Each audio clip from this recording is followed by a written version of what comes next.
ನೀವೆಲ್ಲರೂ ಸಹಿತ ಈ ಶರಣ ಸಂಸ್ಕೃತಿ ಉತ್ಸವದೊಳಗ ಬಹಳ ಭಕ್ತಿಯಿಂದ ನೀವೆಲ್ಲರೂ ಕೂಡ ಪಾಲ್ಗೊಂಡಿದ್ದೀರಿ. ನಿಮ್ಮ ಭಕ್ತಿಯನ್ನು ನೋಡಿ ಏನ್ ಮಾತಾಡೋದು ನಮ್ಗೆ ಗೊತ್ತಾಗೋ ಇಷ್ಟೋ ಮಟ್ಟ ನಮ್ಮ ಸರ್ ಬಹಳ ಅನುಭವದ ನುಡಿಗಳನ್ನ ನಿಮ್ಮನ್ನೆಲ್ಲ ಉದ್ದೇಶಿಸಿ ಮಾತನಾಡಿದ್ದಾರೆ. ನೀವೆಲ್ಲರೂ ಕೂಡ ಬಹಳ ಚಿತ್ತವನ್ನು ಎಲ್ಲ ಕೊಟ್ಟ ಬಹಳ ಚಂದ ಕೇಳ್ತಾ ಇದ್ದೀರಿ. ಅಲ್ಲಿ ಪ್ರಸಾದ ರೆಡಿ ಮಾಡ್ಸ್ಯಾರ.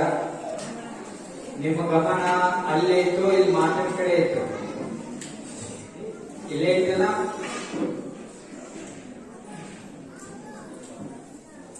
ಒಂದು 10 ನಿಮಿಷ ಕೇಳಬೇಕು. ಬಹಳ ಹೊತ್ತೇನು ಮಾತಾಡಲ್ಲ.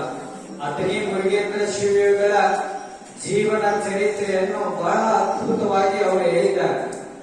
ಅತನಿ ಮುರುಗೇಂದ್ರ ಶಿವಯೋಗಿಗಳ ಅಂತಂದ್ರ ಈ ನಾಡಿನೊಳಗ ಈ ಕರ್ನಾಟಕಕ್ಕ ಒಂದು ಕಿಮ್ಮತ್ತು ತಂದುಕೊಟ್ಟಿರತಕ್ಕಂಥ ಒಬ್ಬ ಅಪರೂಪದ ಶಿವಯೋಗಿಗಳ ಅಂತಂದ್ರ ಅದು ಅತನಿ ಮುರುಗೇಂದ್ರ ಶಿವಯೋಗಿಗಳ ಅಂತ ನಾವು ಹೇಳಕ್ಕೆ.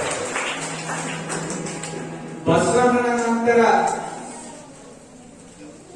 ಈಗ 12ನೇ ಶತಮಾನದೊಳಗ ಒಂದು ಕ್ರಾಂತಿ ಆಯಿತು.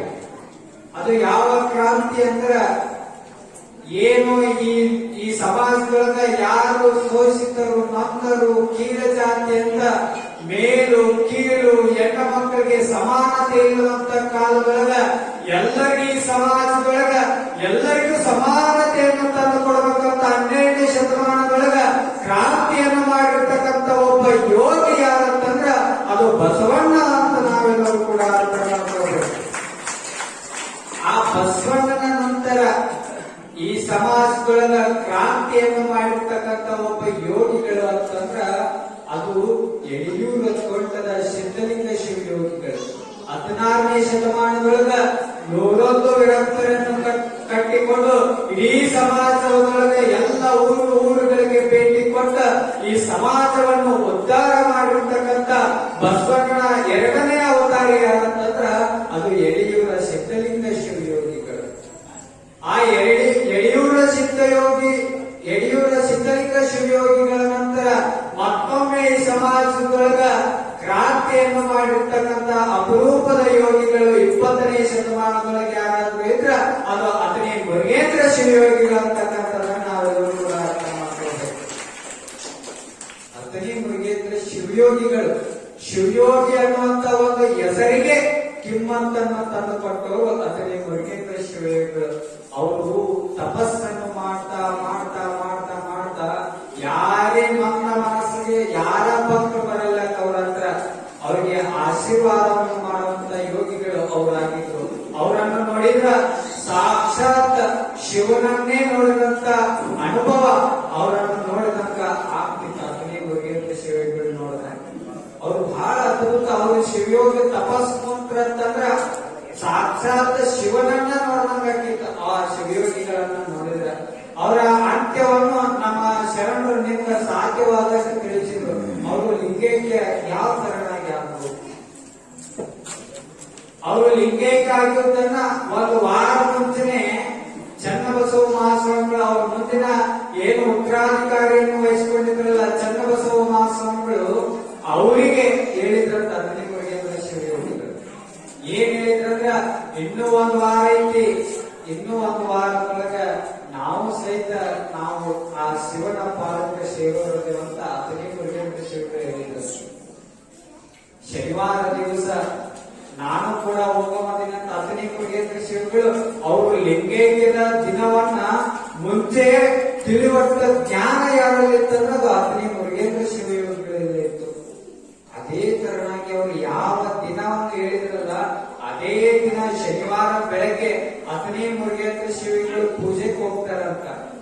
ಇವರಿಗೆ ಚನ್ನಬಸವ ಸ್ವಾಮಿಗಳಿಗೆ ಮತ್ತ ಬೇಳೂರಿನ ಗುರುಬಸವ ಮಹಾಸ್ವಾಮಿಗಳಿಗೆ ಆ ಸುದ್ದಿ ತಿಳಿದಿತ್ತು.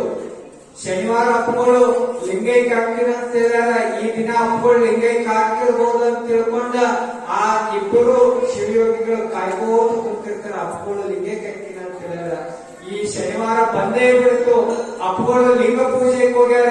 ಲಿಂಗೈಕ್ಯ ಅಕ್ಕಿರ್ಬೋದು ಅಂತ ಇಬ್ಬರು ಏನು ಬೀಳೂರಿನ ಗುರುಬಸವ ಮಹಾಸ್ವಾಮಿಗಳು ಮತ್ತೆ ಸಿದ್ಧಲಿಂಗ ಸ್ವಾಮಿಗಳು ಮತ್ತೆ ಚನ್ನಬಸವ ಮಹಾಸ್ವಾಮಿಗಳು ಎಲ್ಲ ಸ್ವಾಮಿಗಳು ಅತನಿ ಮುರುಗೇಂದ್ರ ಶ್ರೀಗಳು ಏನು ಪೂಜೆಗೆ ಹೋಗ್ತಾರಲ್ಲ ಆ ಪೂಜೆ ಕೋಣೆ ಒಳಗ ಅತನಿ ಮುರುಗೇಂದ್ರ ಶ್ರೀಗಳ ಲಿಂಗೈಕ್ಯ ಆಗುವಂತ ಸಂದರ್ಭವನ್ನು ನೋಡ್ಬೇಕಂತ ತಿಳ್ಕೊಂಡು ಕಣ್ಣ ತೆಗೆದುಕೊಂಡು ನೋಡ್ತಾ ಕೂತ್ಕೊಳ್ತಾರ. ಅತನಿ ಮುರುಗೇಂದ್ರ ಶ್ರೀಗಳು ಲಿಂಗ ಪೂಜೆ ಮಾಡ್ತಾರ, ಭಸ್ಮ ಹಚ್ಕೊಳ್ತಾರ, ರುದ್ರಾಕ್ಷಿಯನ್ನು ಧಾರಣೆ ಮಾಡ್ಕೊಳ್ತಾರ, ಲಿಂಗ ಮಜ್ಜನೆಯನ್ನು ಮಾಡ್ತಾರ. ಲಿಂಗ ಮಜ್ಜನವನ್ನು ಮಾಡಿ ತಮ್ಮ ಕೈ ಒಳಗ ಲಿಂಗವನ್ನು ಹಿಡಿದುಕೊಂಡ ಲಿಂಗ ಜಪವನ್ನು ಮಾಡ್ಲಿಕ್ಕೆ ಪ್ರಾರಂಭ ಮಾಡ್ತಾರ. ಜಪವನ್ನು ಮಾಡ್ತಾ ಮಾಡ್ತಾ ಮಾಡ್ತಾ ಮಾಡ್ತಾ ಅತನಿಯ ಮುರುಗೇಂದ್ರ ಶ್ರೀಗಳು ಲಿಂಗದೊಳಗ ಬೆರೆತು ಬಿಡ್ತಾರ. ಲಿಂಗದೊಳಗ ಬೆರೆತಂತ ಸಂದರ್ಭದೊಳಗ ಎಲ್ಲೆಲ್ಲಿ ಏನೇನು ಘಟನೆಗಳು ನಡೀತಾವ ಅಂತಂದ್ರ ಅದೇ ಅತನಿ ಒಳಗ ಇರ್ತಕ್ಕಂತ ಏನು ಒಂದು ದೇವಸ್ಥಾನ ಐತಲ್ಲಿ, ಅದು ಯಾವ ಸಿದ್ಧಲಿಂಗೇಶ್ವರ ದೇವಸ್ಥಾನ ಜಾತ್ರೆ ಮಾಡ್ತಾರ ನೋಡಿ ಅತನಿ ಒಳಗ ಸಿದ್ದೇಶ್ವರ. ಸಿದ್ದೇಶ್ವರ ದೇವಸ್ಥಾನ ಅಲ್ಲಿ ಬಹಳ ದೊಡ್ಡ ದೇವಸ್ಥಾನ. ಅಲ್ಲಿ ಬಹಳಷ್ಟು ಅಪಾರ ಭಕ್ತ ಜನಸಂಖ್ಯೆ ಅಲ್ಲಿ ಭಕ್ತಿ ಶ್ರದ್ಧೆಯನ್ನು ಇಟ್ಕೊಂಡು ಅಲ್ಲಿ ನಡ್ಕೋತಾರ. ಅಲ್ಲಿ ಏನು ಆ ದೇವಸ್ಥಾನದೊಳಗ ಸಿದ್ದೇಶ್ವರ ಗುಡಿ ಒಳಗ ಏನು ಒಂದು ದೀಪವನ್ನು ಹಚ್ಚಿದ್ರಲ್ಲ, ಅತನಿ ಮುರುಗೇಂದ್ರ ಶ್ರೀಗಳು ಏನಿಲ್ಲಿ ಲಿಂಗೈಕ್ಯ ಆಗ್ತಾರಲ್ಲ ಅದ ಸಮಯಕ್ಕ ಅಲ್ಲಿ ಸಿದ್ದೇಶ್ವರ ಗುಡಿ ಒಳಗೆ ಏನಾಗ್ತದಂದ್ರ ಆ ಜ್ಯೋತಿ ಹಾರಿ ಹೋಗಿರ್ತದೆ. ಅಲ್ಲಿರುವಂತ ಭಕ್ತರಿಗೆಲ್ಲ ಆಶ್ಚರ್ಯ ಆಗ್ತದಂತ, ಏನು ಇನ್ನೇಗನೇ ಪೂಜೆ ಮಾಡಿ ದೀಪವನ್ನು ಹಚ್ಚಿದ್ದೇನೆ, ಈಗ ಆ ದೀಪ ಹಾರಿ ಹೋಗ್ತಲ್ಲ ಅಂತ ಎಲ್ಲ ಭಕ್ತರು ಆಶ್ಚರ್ಯಗೊಳ್ಳುತ್ತಾರಂತ. ಮತ್ತ ಹಾವೇರಿ ಶಿವಬಸವ ಮಹಾಸ್ವಾಮಿಗಳು ಶಿವಯೋಗ ಮಂದಿರ ಹತ್ತಿರದಲ್ಲಿರ್ತಕ್ಕಂಥ ಶಿವಬಸವಗಳ ಒಳಗ ಅವರು ಕೂಡ ಅನುಷ್ಠಾನ ಕುರಿತಿರ್ತಾರೆ. ಅವ್ರ ಅನುಷ್ಠಾನ ಕುರಿತಾಗ ಅಲ್ಲಿ ಏನಾಗ್ತದಂದ್ರ ಅವ್ರು ಏನು ಭಸ್ಮಾಧಾರಣೆ ಮಾಡುವಾಗ ಭಸ್ಮ ಅವರ ಕೈಯಲ್ಲಿರ್ತಕ್ಕಂಥ ಭಸ್ಮ ಏನಾಗ್ತದಂದ್ರ ಎರಡು ಓಡಾಕಿ ಬಿದ್ದು ಬಿಡ್ತಾವ. ಶಿವಬಸವ ಮಹಾಸ್ವಾಮಿಗಳಿಗೆ ಆಶ್ಚರ್ಯ ಆಗ್ತದೆ.